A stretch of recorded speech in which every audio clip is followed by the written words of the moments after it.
Hello students, welcome back. आज हम लोग बात करेंगे रीजनल ट्रेड एग्रीमेंट के बारे में। ये आपका कॉमर्स जिसका कोड 08 है, यूजीसी के यूनिट 1 का सिलेबस है। आइए इसको समझते हैं क्या होता है regional trade agreement. A regional trade agreement is a treaty between two or more government that defines the rule of trade of all signatories। तो रीजनल ट्रेड एग्रीमेंट क्या होता है, जिसको हम आरटीए भी बोलते हैं। ये एक ट्रीटी होता है। ट्रीटी का मतलब ये एक तरीके का रिटन एग्रीमेंट होता है जो कि दो या दो से ज़्यादा गवर्नमेंट के बीच में होता है, जिसमें हम लोग रूल्स एंड रेगुलेशंस के बारे में बात करते हैं कि अगर हम लोग आपस में अगर ट्रेड करते हैं, कोई भी सामान का एक्सपोर्ट इंपोर्ट करते हैं आपस में, तो कौन से रूल्स एंड रेगुलेशन को हम लोग फॉलो करेंगे। तो यही होता है रीजनल ट्रेड एग्रीमेंट। क्लियर है। Example of regional trade agreement are including North American trade free trade agreement, Central America dominance republic free trade agreement, European Union trade agreement and Asian Pacific economic cooperation. तो बहुत सारे trade agreement हो चुके हैं, ठीक है। तो हम लोग कुछ जो एग्जांपल्स हैं उसके बारे में यहाँ पे दिया हुआ है, प्लस 3-4 एग्जांपल्स हैं जो हमारे नेट के सिलेबस में भी आते हैं। तो इसके बाद के जो वीडियोस हैं आप लाइन से देख सकते हैं, वो सारे ट्रेड एग्रीमेंट्स के एग्जांपल दिए गए हैं जो ट्रेड एग्रीमेंट हमारे नेट में कवर करता है। तो ये तो आपको क्लियर ही हो गया होगा आरटीए होता क्या है। रीजनल ट्रेड एग्रीमेंट ये एक तरीके का एग्रीमेंट होता है जहाँ पे दो या दो से ज़्यादा जो कंट्रीज़ होती हैं आपस में जो उनको बिजनेस करना होता है, तो वो ट्रेड एग्रीमेंट करती हैं ताकि वो आपस में कौन से रूल्स रेगुलेशन को फॉलो करेंगी, या तो फ्री फ्री में ट्रेड करेंगी, मतलब फ्री ट्रेड को फॉलो करेंगी, या फिर कोई रूल्स रेगुलेशंस रहेंगे। तो ये सारा कुछ उस एग्रीमेंट में लिखा होता है। नेक्स्ट आते हैं, regional trade agreement are increasing in the numbers and changing their nature. जैसा कि मैंने आपको बताया था कि बहुत सारे ट्रेड एग्रीमेंट हैं, जितनी सारी कंट्रीज़ हैं वैसे ही ढेर सारे ट्रेड एग्रीमेंट हैं। तो यहाँ पे अब क्या बता रहा है कि लेकिन सबका नेचर अलग अलग होता है। जिस कंट्री का जिस हिसाब से समझौता होता है एक दूसरी कंट्री से, वो उस तरीके का ट्रेड एग्रीमेंट अपना बना लेता है। तो 50 trade agreement were in force in 1990। 50 trade agreement 1990 में इन्फोर्स किए गए थे, and there were more than 280 in 2017। तो 2017 में 200 से 80 ट्रेड एग्रीमेंट हो चुके थे। ये पूरे इंडिया का फिगर बता रहा है, मतलब पूरे वर्ल्ड का फिगर बता रहा है कि पूरे वर्ल्ड में ये उतने हो गए थे। In many trade agreement today's negotiation go beyond tariffs to cover multiple policies areas and affect trade and investment in the goods and services, including behind the border regulations such as competition policy, government procurement rules, intellectual property rights। तो देखिए इसमें ये बता रहे हैं कि trade agreement में केवल फ्री ट्रेड जैसी चीज़ें नहीं होती हैं, उसके अलावा भी बहुत सारी चीज़ें होती हैं, जैसे इंटेलेक्चुअल प्रॉपर्टी राइट्स, ठीक है। इसमें क्या होता है, कॉपी राइट्स से रिलेटेड चीज़ें होती हैं कि आप हमारे कॉपी राइट्स को यूज़ नहीं करेंगे, हमारे यहाँ डुप्लीकेट प्रोडक्ट्स आप नहीं बनाएंगे। तो इस तरीके के अलग अलग, और हमारे यहाँ जो कंपटीशन है वो प्राइस आप बहुत ज़्यादा डाउन नहीं करेंगे ताकि हमारे जो मतलब लोकल सेलर्स हैं उनको दिक्कत ना हो। तो ऐसे भी बहुत सारे ट्रेड एग्रीमेंट होते हैं जिसमें ये सब एग्रीमेंट कंट्रीज़ करती हैं दूसरे कंट्रीज़ के साथ। नेक्स्ट आते हैं,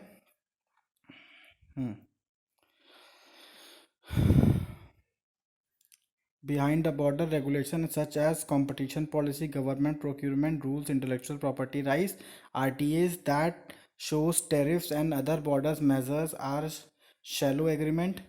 तो जो हमारे कवर टेरिफ्स जिसको कवर करते हैं, प्लस जो ब्रॉड बॉर्डर के मेजर्स को कवर करते हैं, उसको हम लोग शैलो एग्रीमेंट भी कहते हैं।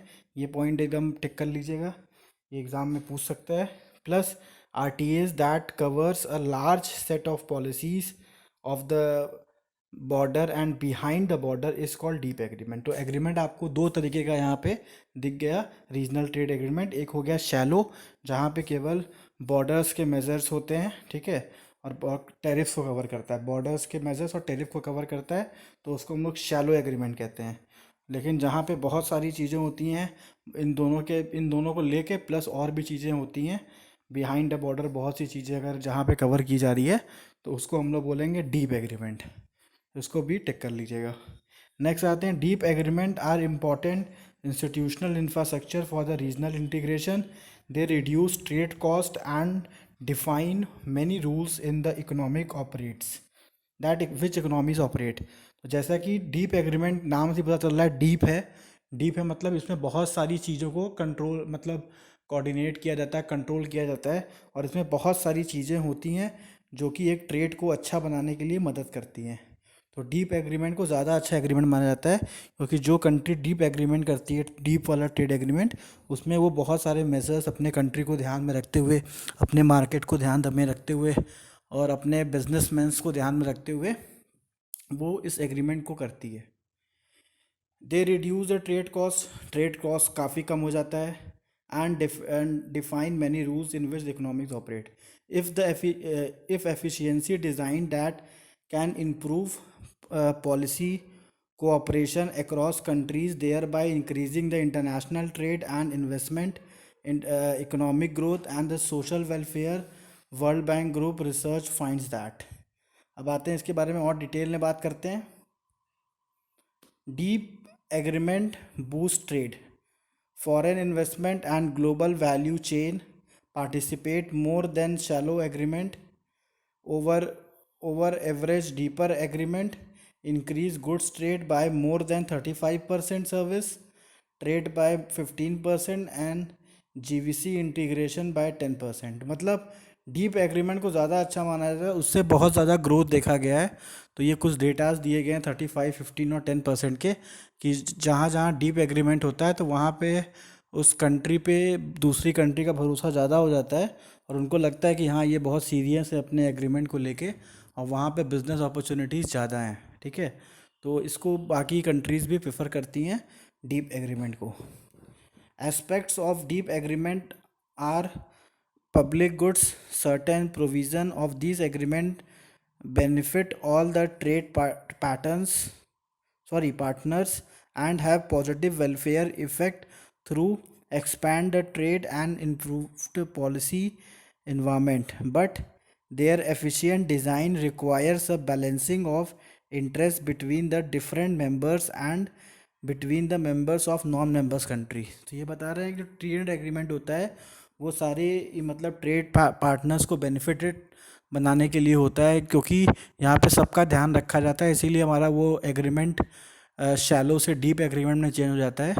उसमें बहुत सारे टर्म एंड कंडीशन आ जाते हैं, लेकिन इसका एक पॉजिटिव इफेक्ट देखा जाता है, क्योंकि जब सबका ध्यान रखेंगे तो सभी अच्छे से बिजनेस करना चाहेंगे, और उसकी वजह से जो ट्रेड की पॉलिसी है उसका इन्वायरमेंट अच्छा हो जाता है कि हाँ ये कंट्री की ट्रेड पॉलिसी बहुत अच्छी है, ये कंट्री सबका ध्यान देती है, तो वहाँ पे बिज़नेस थोड़ा और अच्छा जाता है। वो अच्छा जाता है क्यों?